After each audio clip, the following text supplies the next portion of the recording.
число, в случай 24 май, ден, в който отбелязваме великото дело на братята Кирил и Методий. Надявам се, че днес ще бъде един прекрасен ден. Ще видите нашите деца и учители, на които благодарим естествено за тяхната енергия, отдаденост на нашите деца, да покажат какво са научили и всички заедно да са едно голямо семейство да отбележим този прекрасен празник. С огромно удоволствие искаме да ви представим носителя на наградата на стипендията на добър час тази година, Ела Шишкова.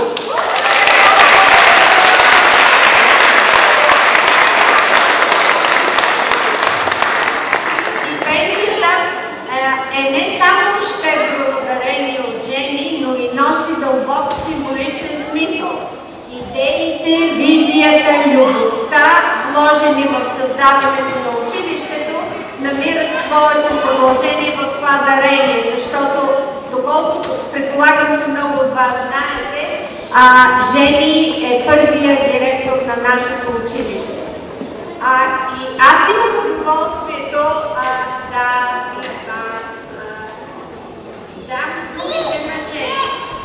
Това са думите на Жени, която за съжаление не може да присъства днес. За мен е особено вълнуващо, че стипендията на добър час отива при Ела Шишкова. Ела, за мен беше истинско удоволствие да прочета твоето есе и да се запозная с теб. В теб виждам млад човек, който носи в себе си доброта, уважение и силна връзка с българската култура и с нашата общност. Ела, пожелавам ти наистина на добър час, да вървиш уверено, с отворено сърце и високи мечти.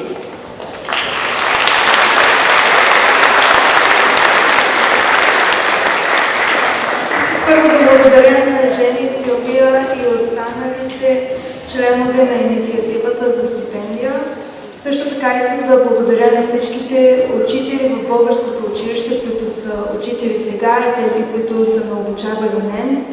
Исках и най-вече да благодаря на семейството ми, на майка ми, които са дали на мен този огромен подарък, да съм българка, да говоря на български, които са ме носили в България при баба и дядо и са ми дали най-големия подарък. Също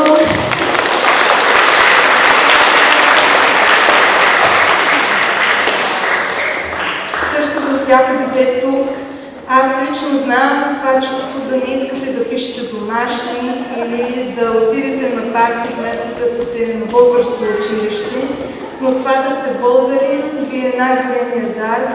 Тук в тази общност може всичко да направите, може всякакви хора да срещнете, може да направите 1000 връзки, които иначе не бихте могли. И искам всеки от вас да се гордее, че сте българи. Училището е щастливо да бъде партньор в този проект. Пламене, моля спомени няколко думи за проекта.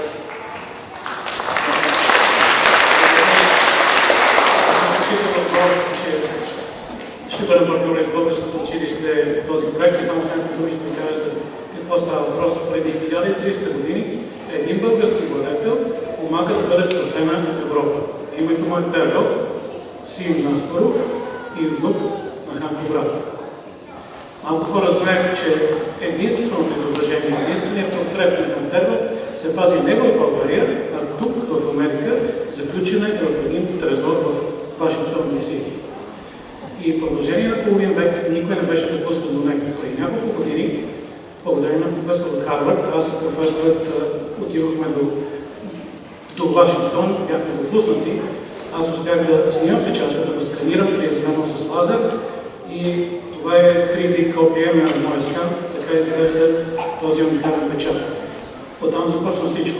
Това, което започна сканиране и запазване на печата, прерасна в едно невероятно приключение, на едно международно разследване, което в момента се превръща в документалния филм "Печаткът на Тервел". И това не е история за миналото, това е по-скоро история как нашите деца да намерят своя герой днес. И ще ви споделя, че мой интерес към Тервел тръгнал времето, когато бях на тяхната възраст. В България имаше едно редително списание Дъга, Comic Book, Дъга, и според мен най-добрата история вътре беше за Ремак, война на хан Тервел. Този комикс събуди към мен интерес към историята и аз се надявам по същия начин нашия филм да помогне днешното поколение български деца да намерят своята история. Благодаря ви, честит празник на буквите, честит букви! Мисията на нашето училище е не само да учи децата на български език, но и да събужда от тях интерес и уважение към културата, историята и духовното наследство на България. Затова днес ви каним да се настаните удобно, да запазите тишина и да ни позволите да ви поведем по едно вълнуващо историческо пътешествие по пътя на буквите от глаголицата до кирилицата. Днес празнуваме деня, в който България говори чрез знанието си, чрез книгите си, чрез децата си. Ще ви поведем назад във времето, там, където започва всичко. Там, където се раждат българските букви, буквите, които ни учат да четем, да мислим и да мечтаем. Аз съм българче и силна майка мене е родила. С хубости благала пилна е родината ми мила.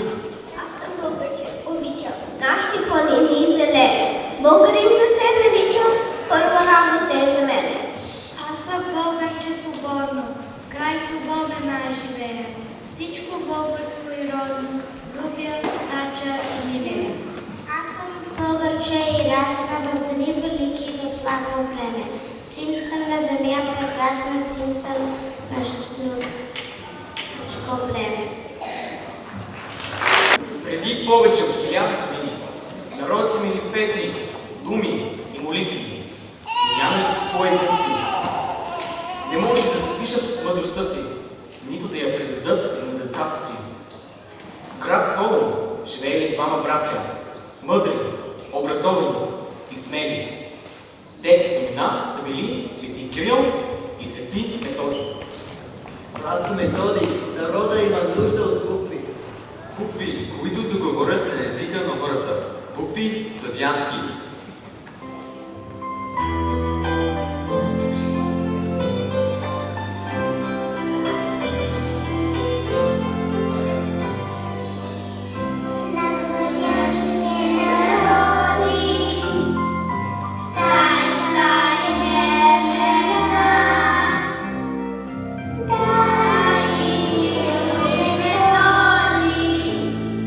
Славни букви си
братята създали първата славянска азбука – глаголица.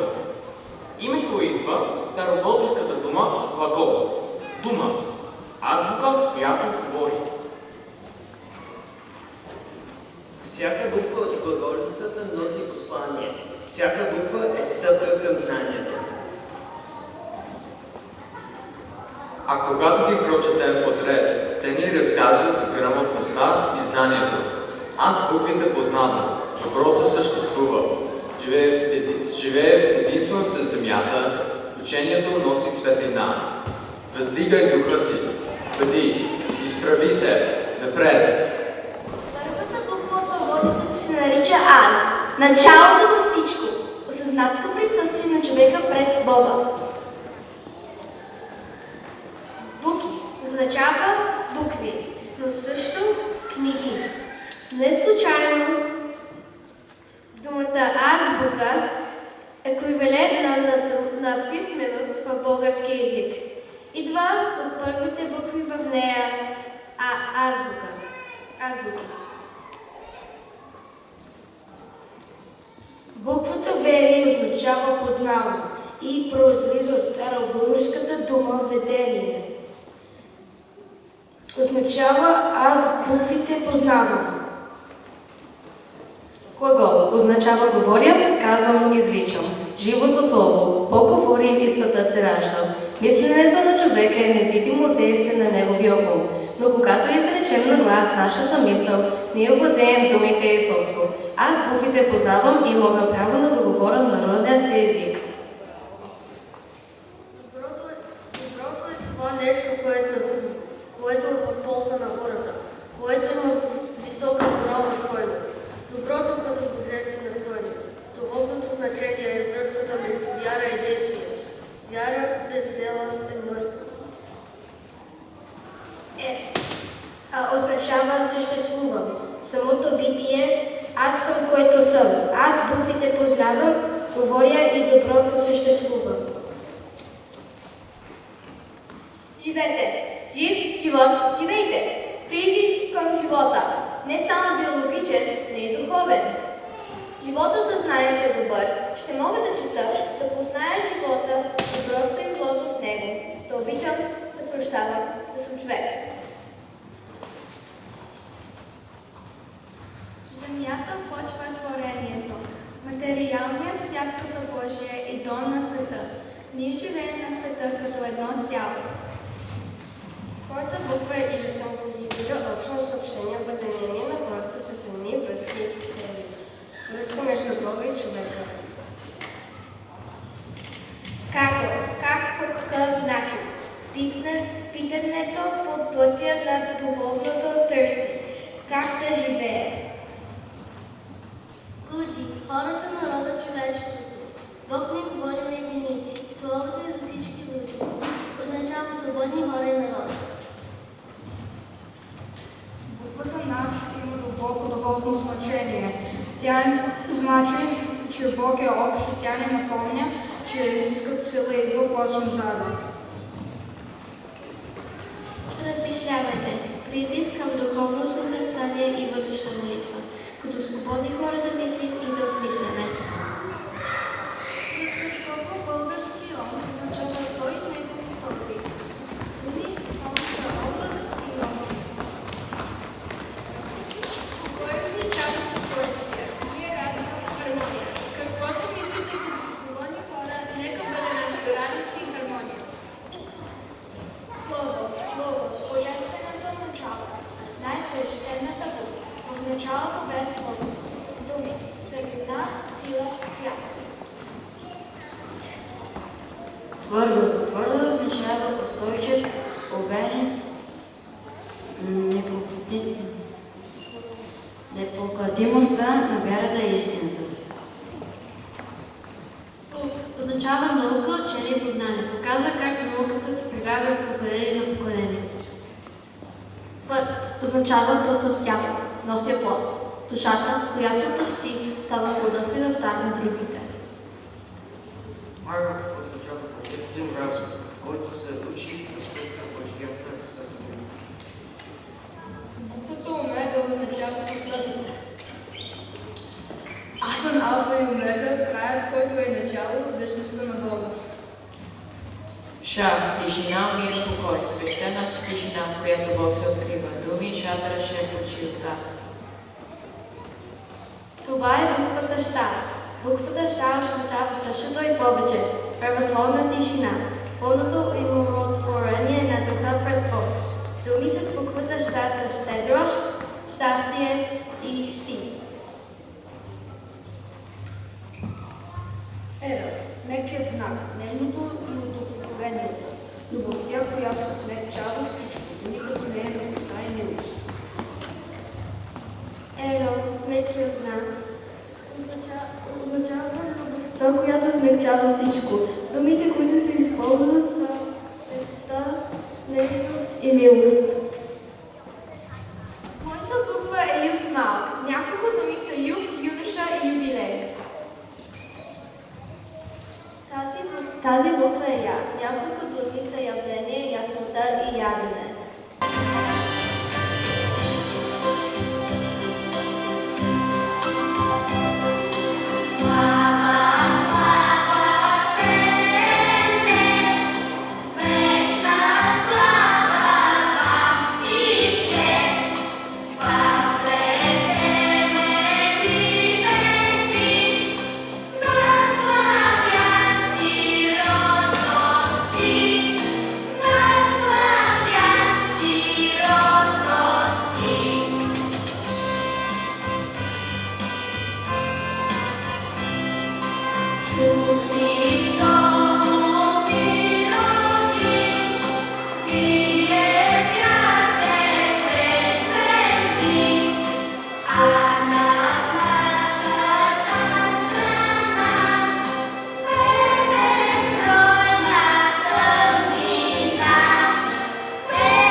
приемат учениците в столица близка, където работел Нул и в Охрид, да е отишъл Климент. Как може да има само 3 свещени езика? Не грее ли слънцето за всички? Не дишаме ли всички един и същ въздух? Нека България, славянските букви да живеят. Кажа, аз Климент от Охрид се заклявам, ще пази буквите на славяни в България. И аз много обещавам, че ще създаваме книги, ще създаваме просвета. В памет на нашия учител Кирил, азбуката на българите ще останете в България. Ще се нарича кирилица. Азбука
мога книжки да чета.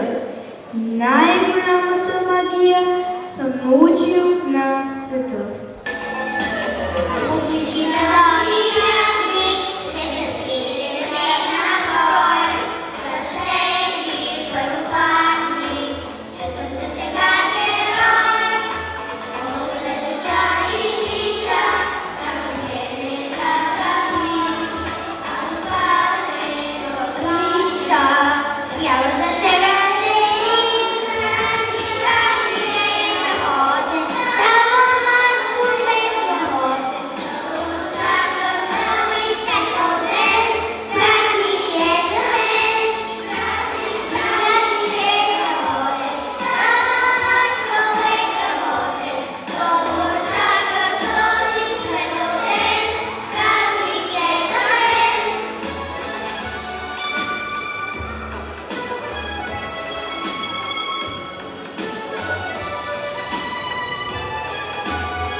Буквичките са ми ясни, те са 30 на брой, като всеки първокласник. Чувствам се сега герой.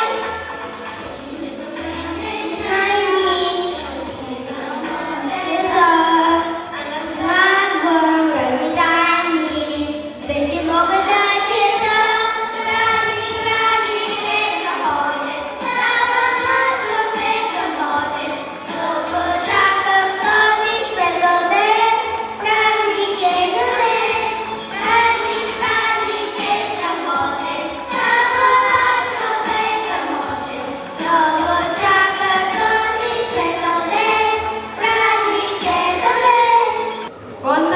Майна Златка, що звучи навред край мен.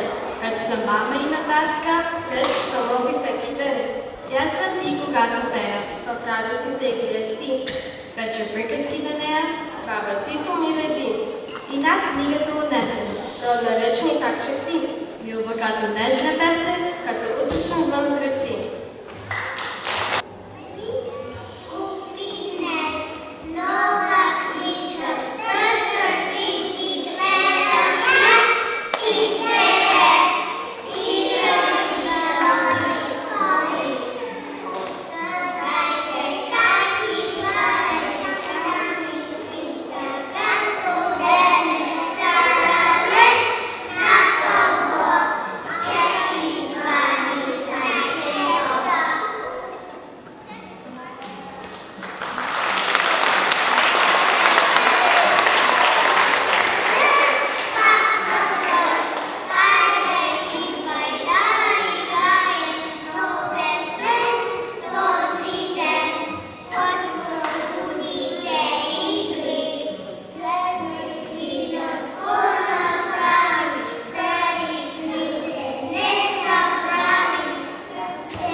Тича, скача, върнат превара. Ту се фаща за ръчица, ту се крият изпод фара. Край днес нашничка, мой буквари добри, ще ви събера самичка, ще ви преборя дори.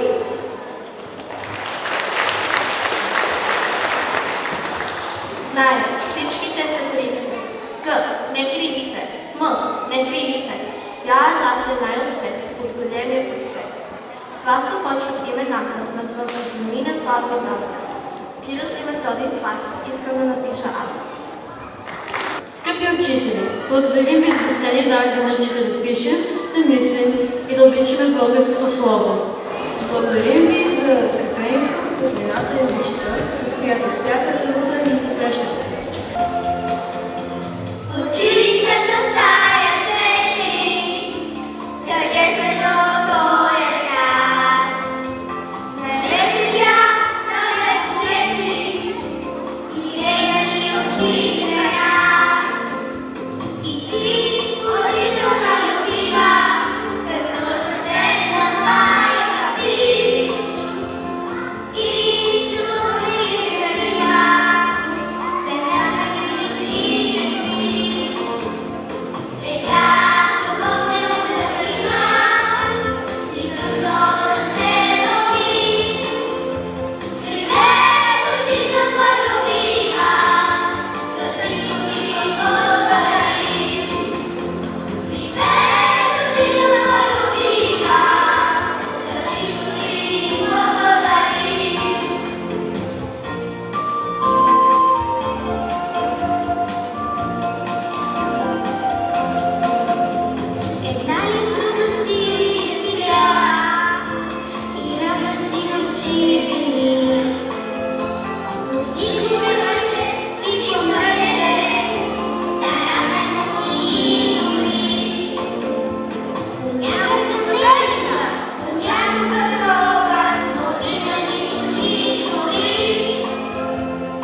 забрави, нека заедно изпълним химна на българската просвета.